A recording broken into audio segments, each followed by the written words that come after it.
Okay, so now I'm going to go ahead and share my screen, and then we can Kick things introduce off. our presentation.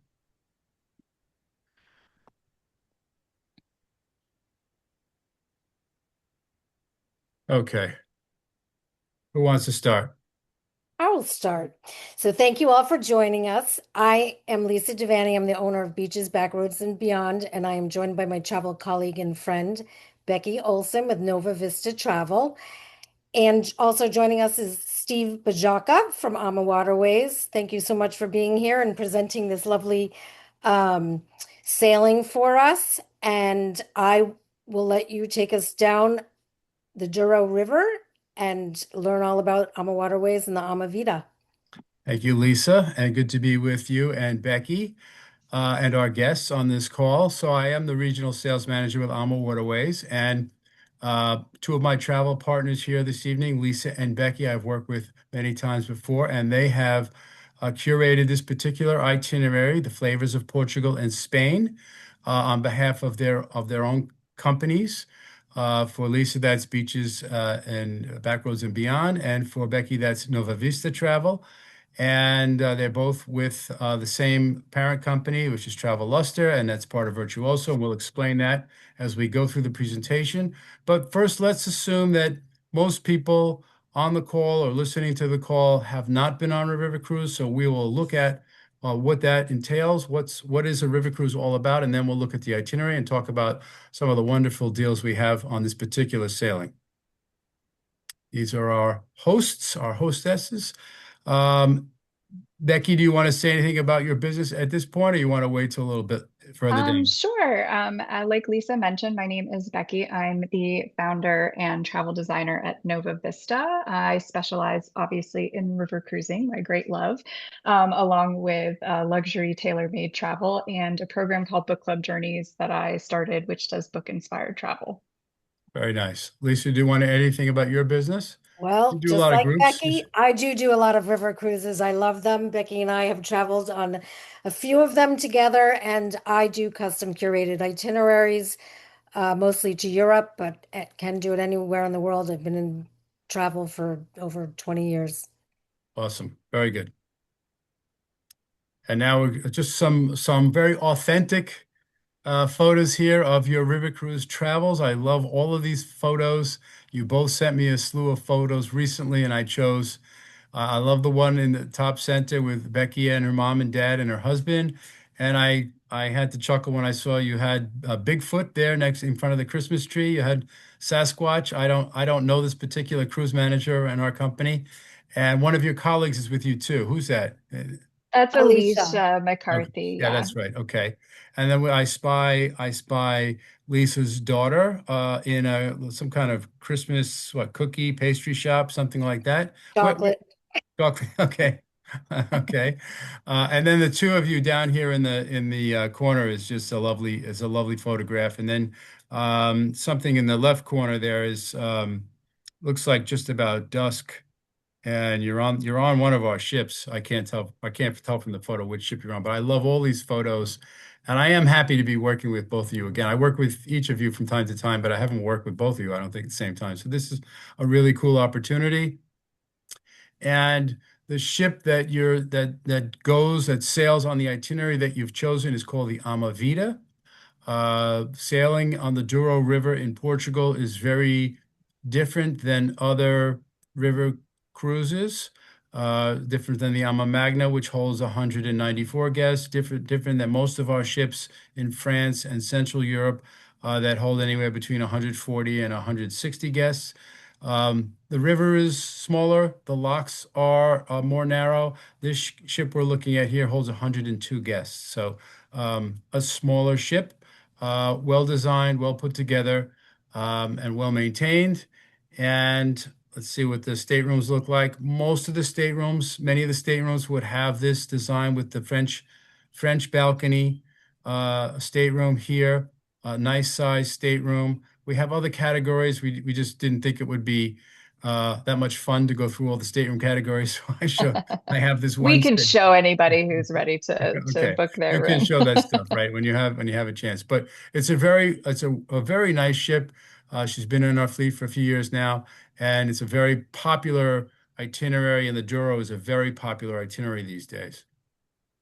Lisa Uh, and I really love eating and drinking our way through countries, so well, this pace is yourselves. perfect. That's my caveat is always pace yourself, right? So we do have a five-star cuisine on board these ships.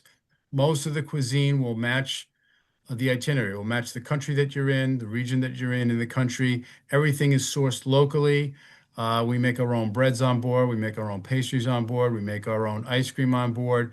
And the menu changes. The European menu changes. It'll be basically a Portuguese menu that changes daily. Breakfast and lunch is some buffet, some menu driven. Like I said, everything is fresh. Dinner is a sit down dinner. On this itinerary, we'll have a few dinners off the ship as well because it's a very unique itinerary. But the cuisine is what we're noted for. But we also do have a North American menu. If there's something on the European menu that is not to your liking, you can always order. At lunch, you can get a cheeseburger and a basket of fries. At dinner, you can get a ribeye steak, or there's pizza on board and so on. And the North American menu is actually pretty good. So. That is part of it, but the other part of it is what do we include with regard to drinks? We include at breakfast and lunch, we include all your soft drinks, your coffee, your teas. We also include domestic European beers, and we include regional fine wines, white and red. And I just reminded myself I forgot that we were going to toast this evening. Oh So, yes, good time. um, saúde is what you say in Portuguese. So, Salud. okay, so I've got a nice white, and Becky's showing off her port wine. I do have a little bit of port here, Okay, so very good. had to be on theme. Okay. Well, and what we're showing in this slide here is the sip and sail, which is in the guest lounge. And at sip and sail, in addition to having, beer and wine included with lunch and dinner, we also open the bar for signature cocktails. Oh, we have a Mark entering. Uh, he's entered the waiting room. So we're going to let Mark in.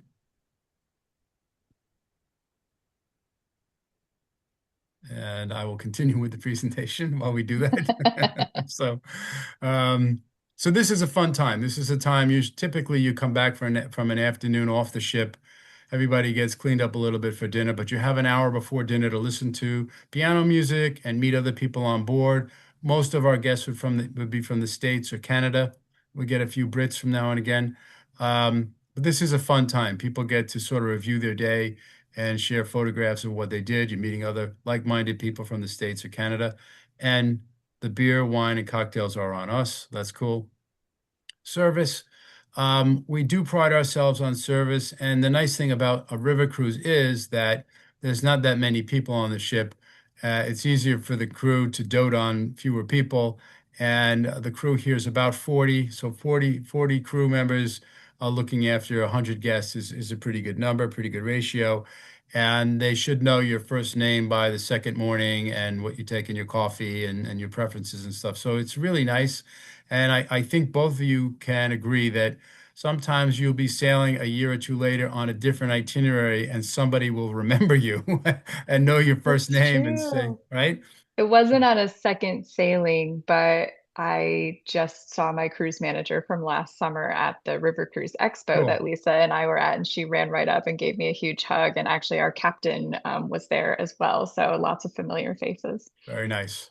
I actually remember the time that you and our ships sailed and we docked. We were going in different directions, Yes. but we docked in the same You were place. on the Ama Christina, I believe. Yes. I was on the Ama Cellos. We were sailing through France, and those are actually the first time Steve and I met in person because Right. We had worked Steve together lives like in this. Massachusetts and I'm in Yes. North Carolina. And we were texting and we got off the ship and I gave you a big hug and I met your husband and it was really cool. So that was nice. Yeah. But it is nice that the crew we do remember the guests, the repeat guests. And I like the fact, and for me, because I work for the company, I sail probably more than most of our guests sail. So a lot of crew members will remember me and they'll remind me what ship we were on. I remember their faces, but I don't always remember to look at their name tag. But it is a good feeling to be recognized when you're all the way in another country, right? So that's kind of cool. So, Mhm. um, and then cruise managers. So I show this slide because we are the only cruise line that the cruise manager travels with our guests, obviously on the cruise, the 7 night cruise or the 10 night cruise, but also if you do the pre-night, the pre-stay, the pre-land package or the post-land package, the cruise manager is traveling with our guests too. They're staying at the hotel you're staying at.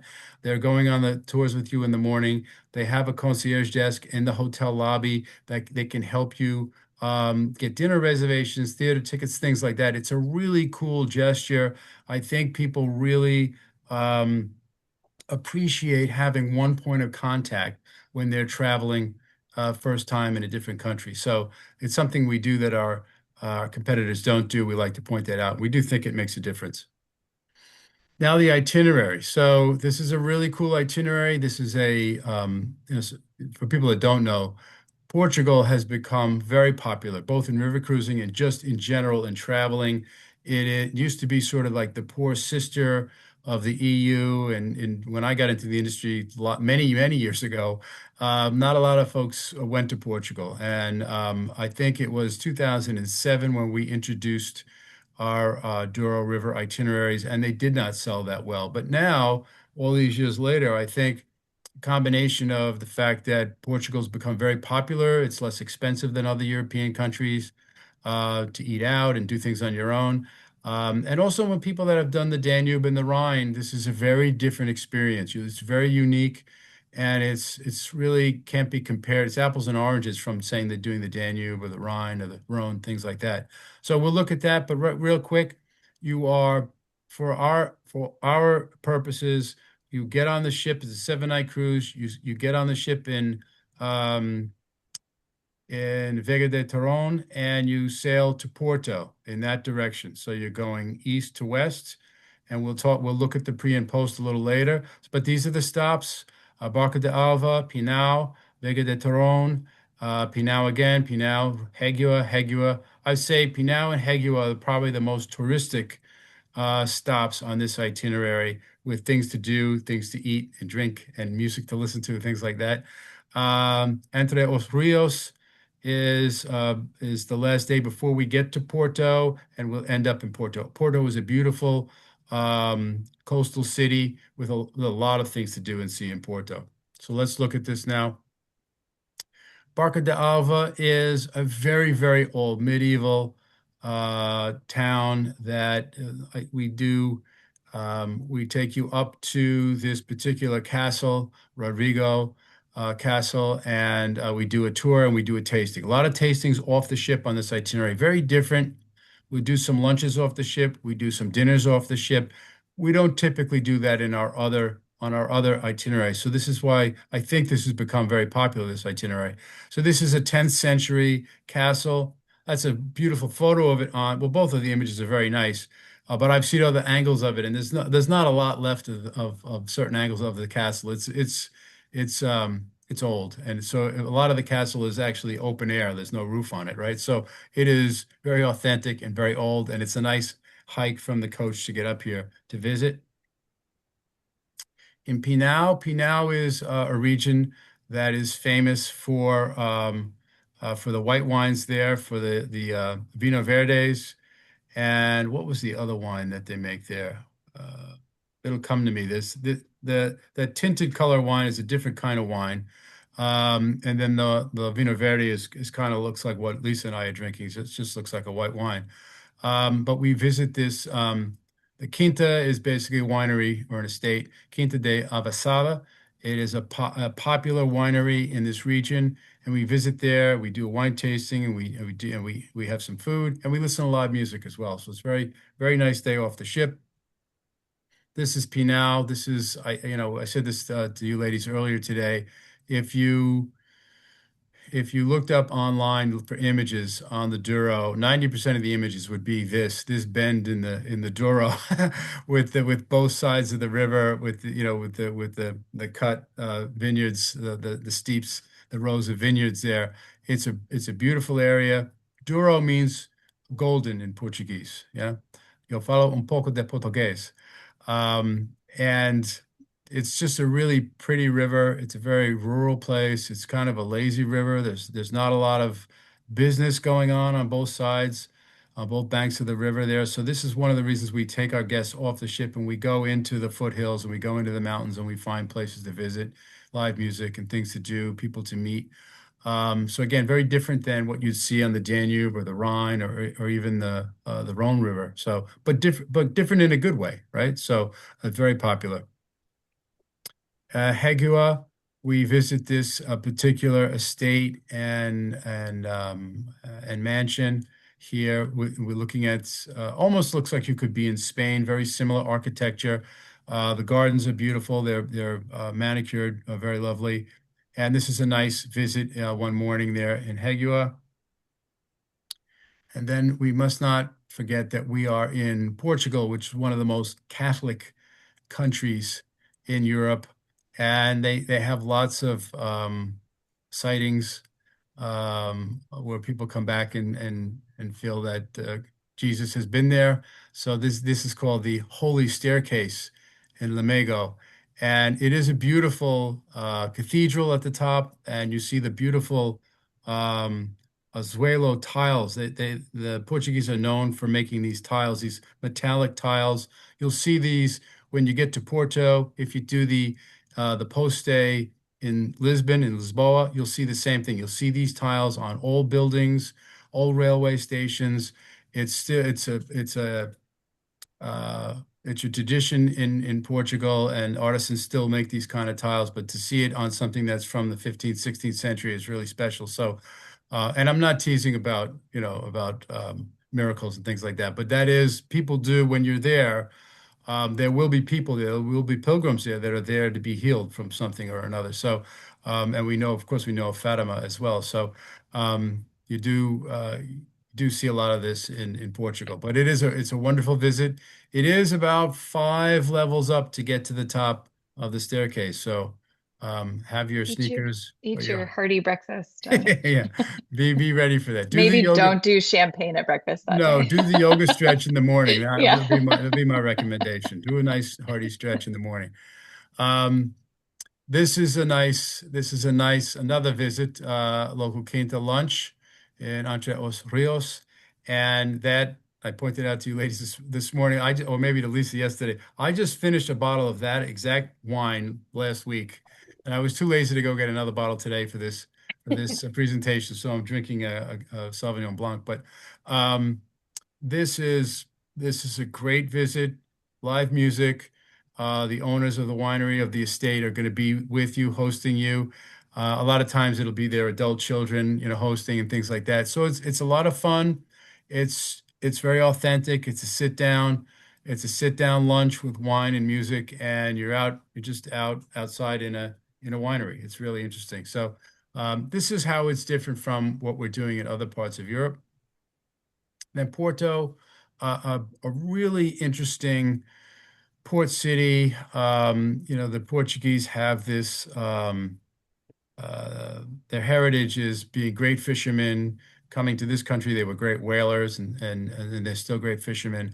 So you see, it's a mix of just a very modern city, an old port city as well. Great architecture here. There's some famous bridges here that we will sail under that were designed by a famous bridge maker. I think he was Italian, but he was living in Portugal at the time, from the early 20th century. And I think there's a total of 6 of them. I think we sail under like 3 of them. They're suspension bridges. They're really cool. It's just a beautiful city. There's a lot to do here. We spend 2 days here, a lot to do and see. Great food, great wine. Here's where your husband Chris would be very happy. We do a port wine tasting here, and we talked about this earlier. I've done a lot of port wine tastings. I have not really acquired the taste for it yet. I'm still working on it. Got a bottle downstairs. But the other thing is the pastes de nata. So I'm in southern Massachusetts, and I'm not far from Fall River and New Bedford, where there's huge Portuguese populations.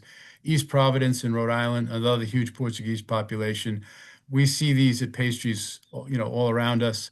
And I told Becky and Lisa earlier today that I did a live presentation on this itinerary 2 weeks ago, and the woman had brought these pastries in from a bakery, and she hosted people, and she also cooked chicken and rice and beans. It was fabulous.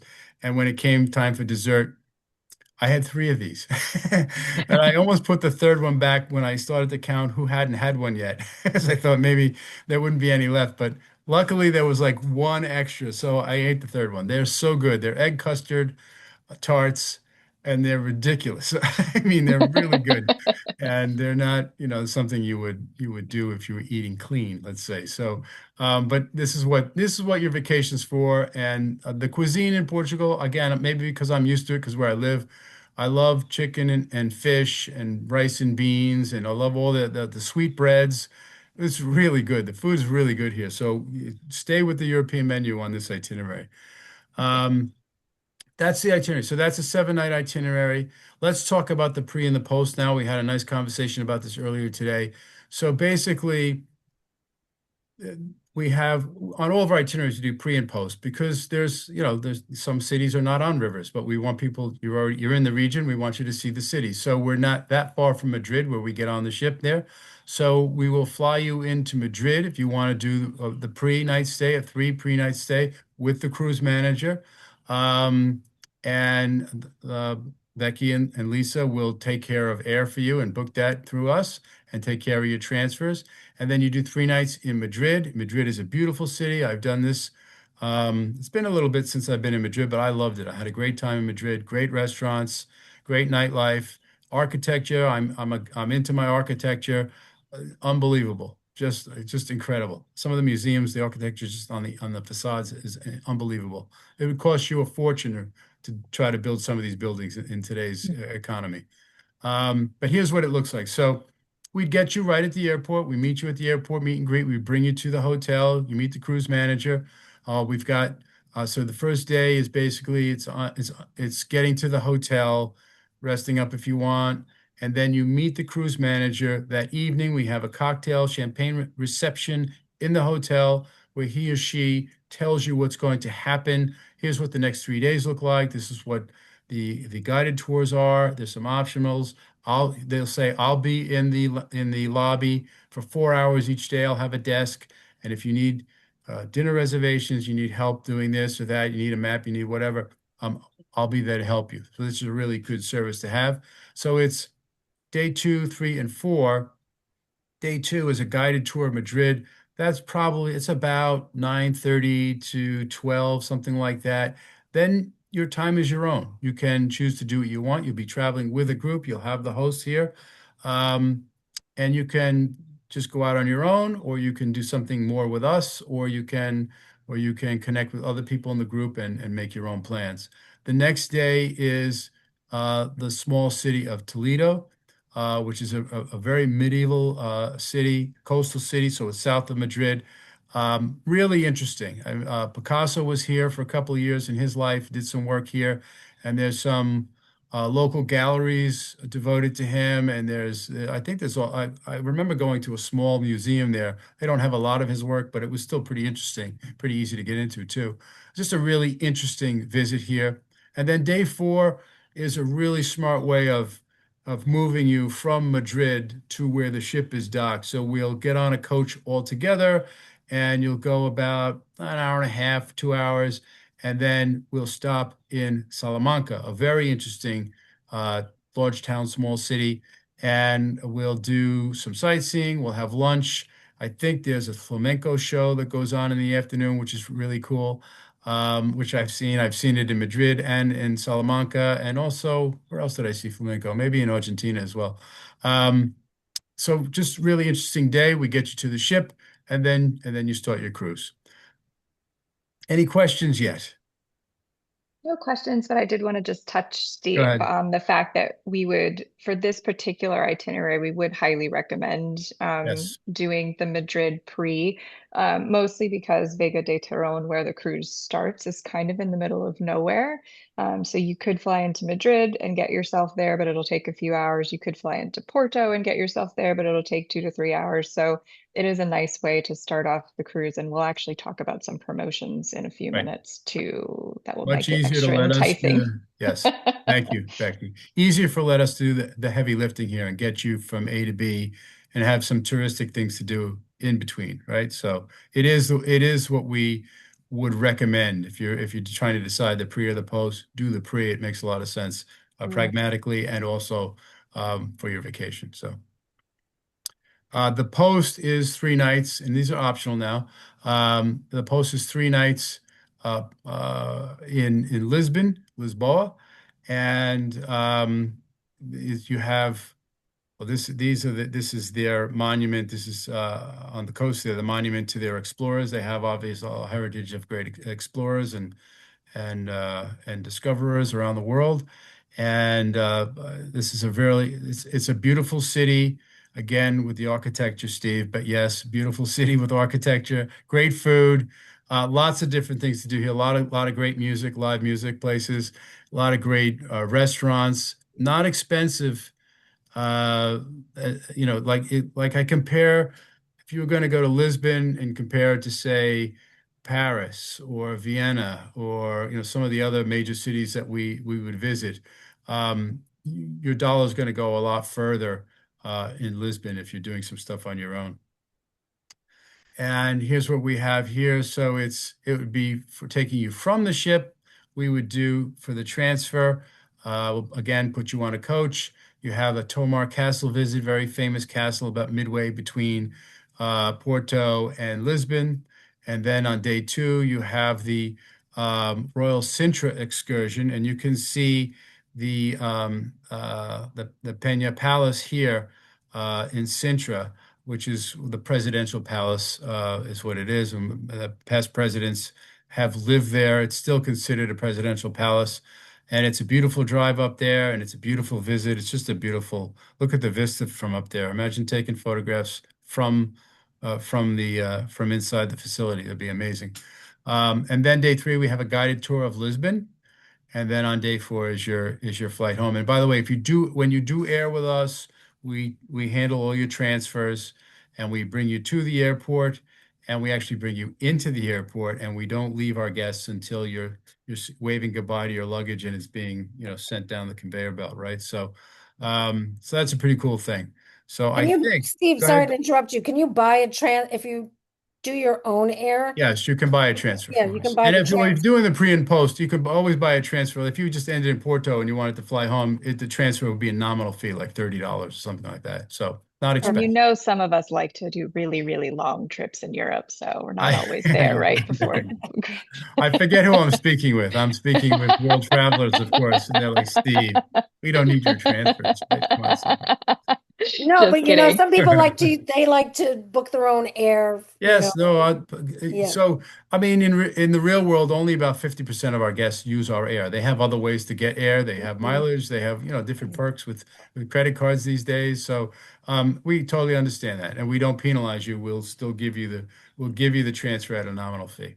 So, good Yeah, question. it is a great option though. And sometimes in some cases, some of the itineraries, it makes more sense to do it that way because Right. it's more seamless Well, and that sort of there's thing. a But couple of things. Yeah, there are a couple of itineraries. This is one where I would say.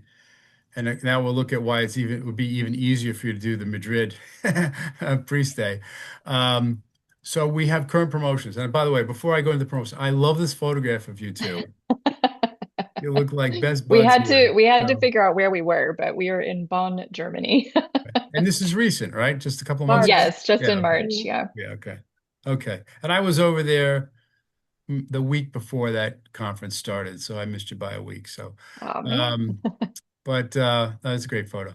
So let's talk about promotions. We're not here to sell anything tonight, but we're just letting you know what Lisa and Becky have put together, and it works out pretty well, actually, if you think about it. So currently, the promotion is you can either choose, depending on what you want to do with your vacation, but you can do a pre or post stay, the two that we just looked at, either or, and it's on us. It's free. And so that's about, both of these are about $1,000, $1,200 per person value, right? So that's a pretty good deal. And if you don't want to do our pre or post, we will still give you a very nice offer, and that offer would be $750 off per person off the cruise price, and a deposit would need to be received by the end of this month. Okay. And then also because Lisa and Becky are part of the Virtuoso Consortia program nationally, which is a luxury. How would you describe Virtuoso? I feel like Lisa took a great note about how to describe Virtuoso, but basically it's a luxury network of travel advisors and hoteliers and destination management companies all partnered together. They've all been very well vetted and go through a specific program so that we know that our clients are getting, the most high quality Right. partners when they travel. Okay. Good answer. And we consider they are our top luxury travel partner in the United States, in North America. And I will brag a little bit in that. So 10 of the last 11 years, AmaWaterways was the River Cruise Partner of the Year for Virtuoso, right? So it's a good It's a partnership great here. It's a partnership, great yeah. partnership, yes. So you have the offers there for the pre or post as comped on us, our dime, and you have the offer that's the dollar off offer, 750 per person, and then you have on top of this, because this is a Virtuoso curated itinerary with two Virtuoso hosts on the trip, you get $250 of shipboard credit, onboard credit per person. Am I reading that correctly? Per person? Per person, Okay, yeah, that's it's pretty good. actually almost unheard of, I think, for Well, most of I think our normal Virtuoso, if you're just booking any cruise, a normal Virtuoso onboard credit is usually like 75 per person, unless they're exactly what running it a is. special Right, promo.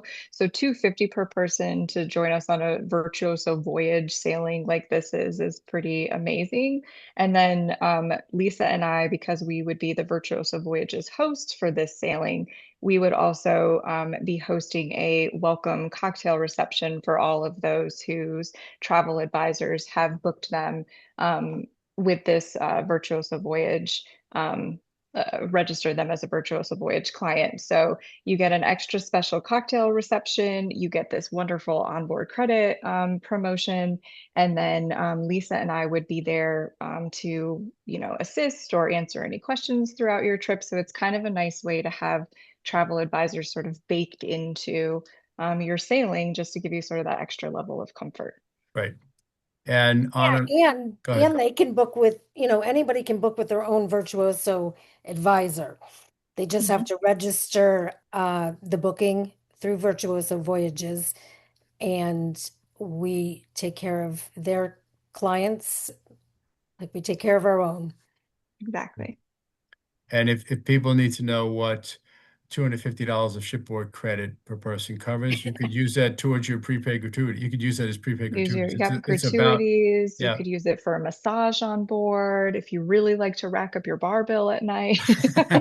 Yes, that is what you Laundry can. service. Laundry service is like one of my favorite things to do, especially when you're That's a funny. extended trip traveler like me. I do the same. I pack light. So yeah. Oh, so that's a great offer. Both ends of that offer are very nice, and I hope people will consider. I I just love the comp land. I think it's a really cool offer. So good I think job Well, it's there. I and think it's a really special one for this particular sailing. Right, Not all of them are going to feel maybe super cohesive with the trip that you're doing. It might feel very separate, but this one I think is just a great way to like round out the trip. it's also a great way to start your trip so that you arrive a few days early. So when by the time you get on the ship, you're already, relaxed, you're not stressed out about your flights, and you've had time to unwind a little bit. And now you're ready to just get on the ship and start your sail. Yeah. And if you wanted to get in even a day or two before, we can extend your hotel stay through that Ama's doing as well. So right. Any any questions or feedback? any questions? No, I'm waiting to see if those unmute I see. buttons go off. Shaking her head. I can turn mine off, but don't know that I have any real questions. It looks like a cool trip. So Have you been to Portugal? no, No. no. Steve, Lisa, have you been? Yes, I Oh, have. you have. I have not It's a been. So it's this a is really really cool thing. exciting for me Well, because I haven't done And that at and I all. could sit and drink port wine with Chris all night and be fine. So What you all did not see was my husband coming up here to plug in my laptop and grabbing this so he could get a second glass There you go. for the well, behind the scenes at my house. I think I have that bottle here too. I think we did a tasting. I think this is when Yes. we did a tasting together down here Yep. in Raleigh. So I think the food in Portugal, I love the Portuguese food. Same. Same here. I'm So, definitely looking forward to those egg custard tarts. Yes. And sweet bread. Yeah, I could go to Yeah. town. Yeah. well, Steve, thank Yeah. you so much for hosting this lovely presentation. And we will get a recording of it if anybody would like it. And if you know somebody else that would like it, we're happy to email it to them. And it's going to be a great sailing. Becky and I have traveled on a number of river cruises together, and we always have a great Yeah. time. Oh, and I guess we should mention too, just a little bit with the sailing, because it's in December, the ship will be dressed up for the holidays and things. Yes. So you may see some of that That's a good point. holiday vibes while you're out and about in the towns. It's not a Christmas market tour, but the ship will be dressed up and everything for the It's holidays, which is super fun. What's the weather like there at Christmas time? it's mild, but it's still going to be cool. You're probably going to get temps in the 40s and 50s, I would say. 50s would be on the high end, 40s would be what you should expect. Um, and it is out of the regular season, so also the pricing is less, and then you're going to have a nice promotion on top of that. Um, but I think depending on where you live in the country, I don't know where everybody is, but it's further south than where I am and where Lisa is, but I don't know the exact latitude. But I know the weather is. I have colleagues that were there last December, and they said, mid 40s to upper 40s. A couple of days were in the 50s. So, Weather's changing all the time. yeah, I know. That's true. It's And I true. I did know. Christmas market last year on the Rhine, and we had, I've knock on wood, unbelievable weather. It was, a light coat. Nobody was totally bundled up in Right. scarves, mittens, and hats. The weather was phenomenal. It's hit or miss. Yeah. Yeah. And I Yeah. think the reason that we now sail in December is that now in July in Portugal it's really hot. So Mhm. we just extend the season because it's warmer in December than it was 15 or 20 years ago, right? So Yeah. Kind of have um to adjust with the different, climate changes, the weather patterns and things. yeah, And also I think there's just a bigger demand for river cruising now than there used to be. And I think those extended seasons are becoming really popular. There are some people who really like to travel kind right. of in the off season. Well, you're bringing up some really good points. I mean, that's the other thing. The airports are going to be less crowded at the beginning of December. There'll be less tourists there. I would venture a guess that we might be the only, river cruise company still sailing in December. Maybe a few others. Maybe a couple of our competitors will be there, but certainly not the crowds of people you'd see in September, October, May, and June, things like that. So, but we really, July has become a tougher month for us to sell that far south because the weather is it can be oppressive sometimes, right? So, um, I mean, I'm in New England. Lisa's in New England. Becky's from Connecticut, so I mean, yeah, not I'm it's from New England. I don't live there okay. now, but Yeah, I but so it's not to me. It's like like Lisa said, you throw on a bomber jacket and off you go. And I do the Christmas markets every other year, and 30 degrees is not, you know, it's relatively mild for me. So, but yeah, but the weather is decent compared to every place else that we sail in Europe. I would say maybe the south of France is the other itinerary where it's relatively mild, down on the Rhone River in December is another nice Christmas time cruise, right? So, um, so I mean, that's just the way it is these days with the weather. So, a good question. Yeah. Okay. Well, thank you so much. This was Yeah. fantastic. And we appreciate your time. And we're going to be happy to share this with lots of clients. Yes. Great. Thank you, Steve. Thank you All for right. Thank you. Good to joining. see everybody. Thank you for joining us. Thank you. Thank you. Appreciate Appreciate it. it. Have a great Have a night. good night, You everyone. too. Thank you. Bye-bye. Good night.